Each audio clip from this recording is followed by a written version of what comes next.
and I felt very employable, and I thought it would be good to get out of the house. I was at a point where my mental health was quite low, and I thought the routine would be quite nice for me. I didn't know it was going to be in here, but I was very, very fortunate to actually find myself in this position where I spoke to Steph during this course, which was about your CVs, your interview techniques, any advice you can get in an interview.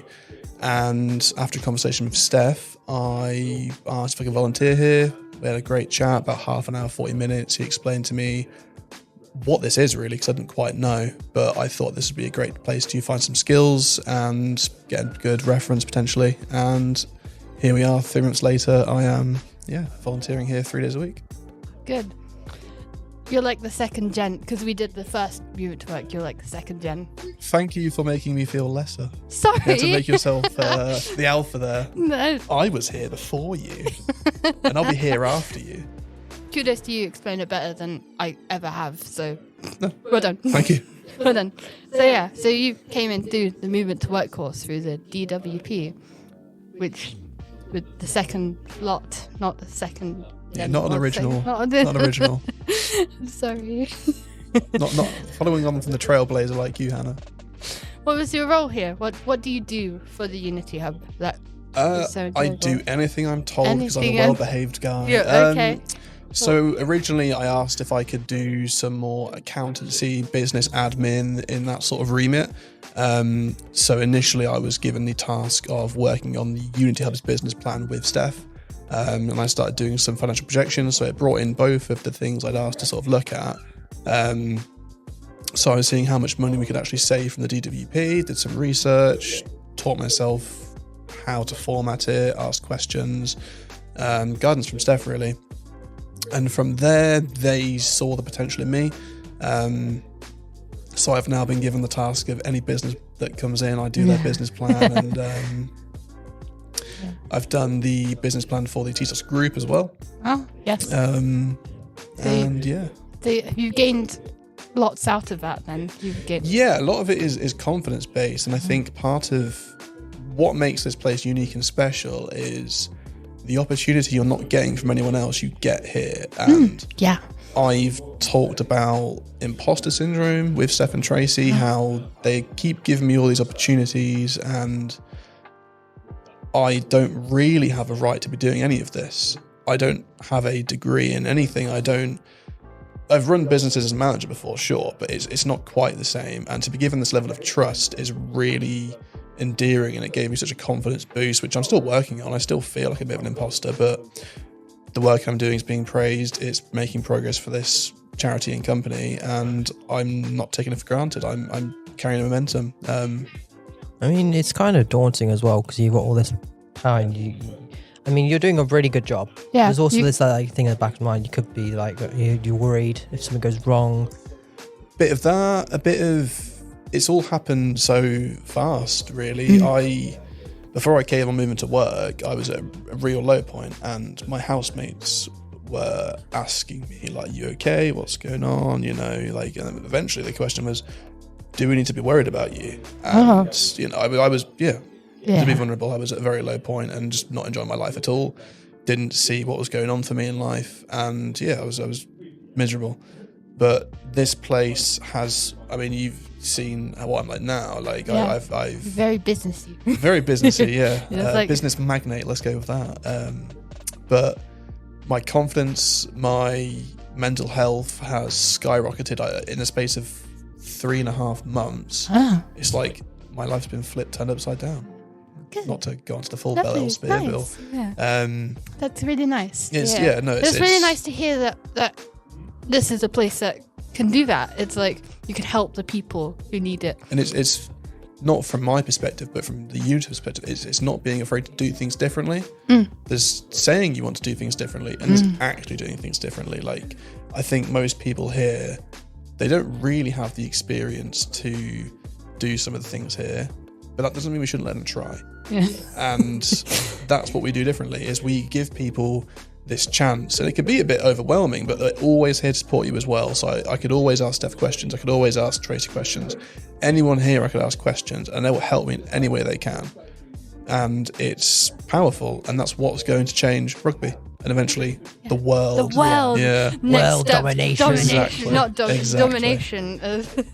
Yeah, we talked about how it has impacted your life. It's very big positive impact on you, and it's so much that you even one of your friends who came in as like Friends is an wow. overstatement. Friend is an overstatement. Person of association. Maybe. Association, of course. But your person of association saw it, Ben. So Ben and I have been friends for a few years. Yes. And we were having a conversation on a catch up, and he was telling me how he was at a bit of a low point. He was struggling to find a job, and I could relate because I believe I'm a very employable person. I've got a lot of experience, dedication. He has a degree, and he's also a very smart person, and I could understand and relate to what he was going through. And I don't want any of my friends to ever go what I had to go through.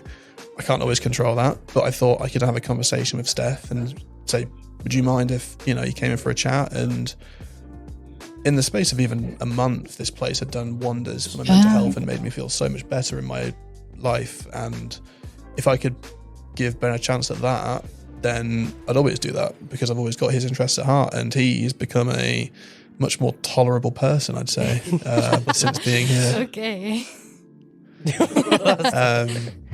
You got to look there, But I think. yeah, what it's done for me is incredible. I came here merely to just gain a bit of experience and try and make myself more employable, and now I'm being offered a job here, which is fantastic. It's just an as and when, but That's so good. So, yeah, because I remember you have sort of a plan to become a mountaineer or something.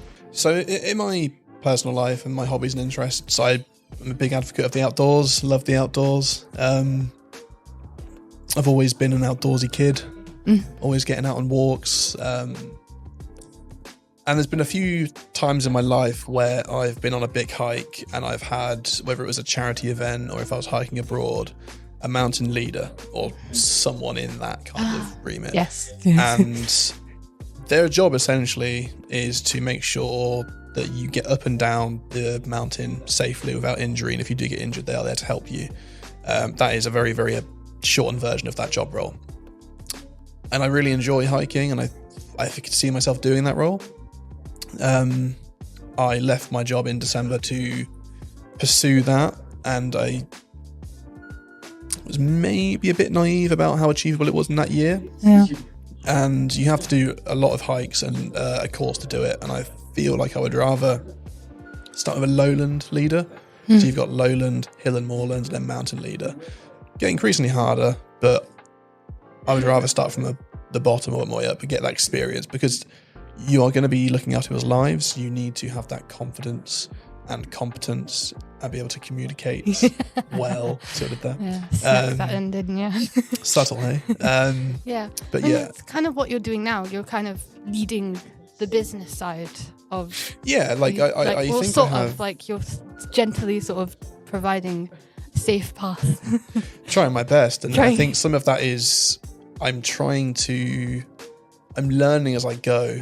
It's like I put the paving stone in front of me before I step on it for every single step. Do you know that scene in Wallace and Gromit with the train? Yeah. Where he keeps putting the train track down in front of him as the train goes. With the penguin one, the penguin. Yes, yeah, with Feathers McGraw. Yeah. Yeah. That's kind of what I'm doing, but it's all going well so far. Yeah. But yeah, I can now see myself putting off mountain leader and focusing on this, and I could maybe semi-retire when I'm 50. Yeah. I volunteer with the Royal Marine Cadets as well, where I can get a lot of these qualifications through them for either free or through a very heavily subsidised rate, which is fantastic. Trying to figure out a word this in my head, but like, so you're saying how you kind of paving down before you and you're walking is like, how do you think the Unity Hub has supported you in feeling confident in doing that? There's just always an availability of help. I just know if any second I'm in this building, if I have a question to ask, there is someone to ask it to. And people will be honest with you and they'll tell you if they haven't got an answer. But like most things, Steph has an answer for everything. Whether it's helpful or not is another question. But he's a very smart guy and he knows a lot. And I think just having that trust put in me, and like, you will make the right decision, and you clearly are looking into this properly. You're researching. You're not rushing anything. Like, I probably spend too much time working on certain things. I'm an over preparer is what I am, and I think that is what keeps me not far from failing, but further from failing than usual. And that trust is just something that I'm having to, rather than be like scared of it, take that in my stride and have that confidence to be like, no, this is what we'll do. And so far so good, but also not being afraid to make mistakes, because the best teacher anyone can ever have is failure. You shouldn't fear it. As long as you learn from it, you've not really failed. That's what I genuinely believe. Obviously silly mistakes, you know. Yeah, it's fine. Yeah. But it's kind of like a safe environment to make those silly mistakes. Like, it's I learned it's okay. I learned within the first probably 2 weeks, say, that being vulnerable here was okay, and that is something that you should never take for granted in a workspace, because I've worked some jobs where I've always enjoyed the people I've worked with, but you never felt you could be truly vulnerable, and like, people would tell other people what you were saying to them if you were saying it in confidence. And here I feel like I can genuinely be vulnerable and people could not say anything, and if they were to braze it to Steph or Trace, it would only be out of concern. I just think there's such a great environment here and a great atmosphere that everyone's clicked, and I will never take it for granted. I will always come. I look forward to coming here. I'm getting paid nothing to do basically a job, and I enjoy it.